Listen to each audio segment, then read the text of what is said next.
Hello, my name is Richard Swift, and I'd like to give you a quick introduction to Compare Progress. What it is, why it's needed, and how it works. What it is, it's a way of comparing the effectiveness of any treatment or training for any given purpose. The obvious one that springs to mind is medical treatments, but it will equally well help you work out which sports training method is better, which language course is better, even which stock trading method is better.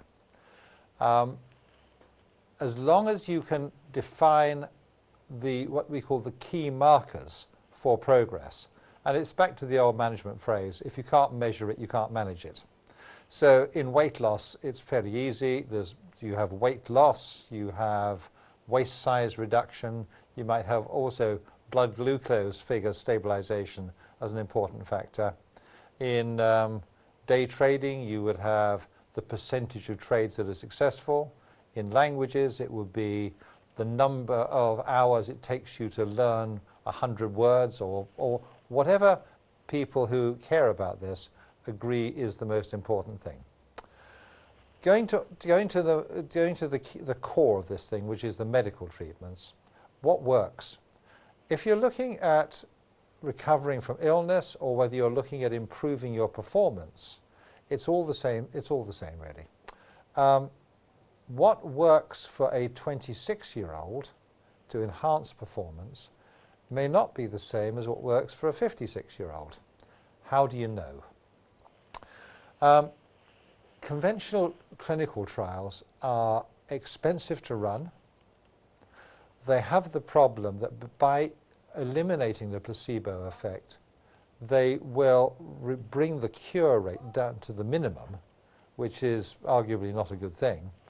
And they have problems of transparency, well, because they don't let anyone know what's going on, and reliability.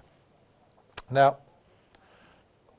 with Compare Progress, we take the opposite point of view, that we put down a number of options and people can read about each option and choose the one they believe in most. Thereby we've eliminated the placebo effect because everyone benefits from it rather than no one benefiting from it. We also have the advantage we don't have any security problems because we don't have to keep anyone in the dark.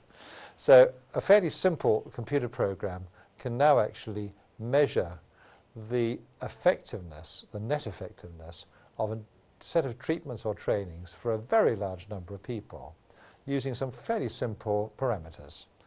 There is another thing that's worth looking at and considering in this, and that is decision markets, otherwise known as prediction markets.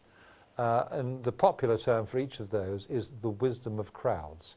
It's well worth looking at, and the basic thesis is that the aggregate decision of a large number of reasonably well-informed amateurs will always be more accurate than the aggregate decision of an equal number of experts.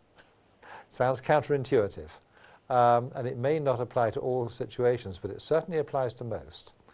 And the Compare Progress enables people to take advantage of that effect. If we can look at the screen for a moment now, we'll turn first to the front screen of Compare Progress, which is fairly simple. It reflects here sport, football as a sport, swimming, two people looking pretty happy and healthy, and on the very right-hand side there, a happy-looking doctor. Now, if we go to the back end of this, this is an actual trial which is running I think we have 57 people in this. So it's the dieting weight loss trial. Here on the left-hand side is the group of people or participants. On the right-hand side are the various methods that are used, Atkins, Cambridge, etc., and the key markers, which are simply the things that people decide are reasonable measures of success or otherwise. Here we have waist size, the alternative to weight in pounds. And here we have a graph of Andrew over a period of time, and you can see that his reduction in waist size pretty much tracks the group graph.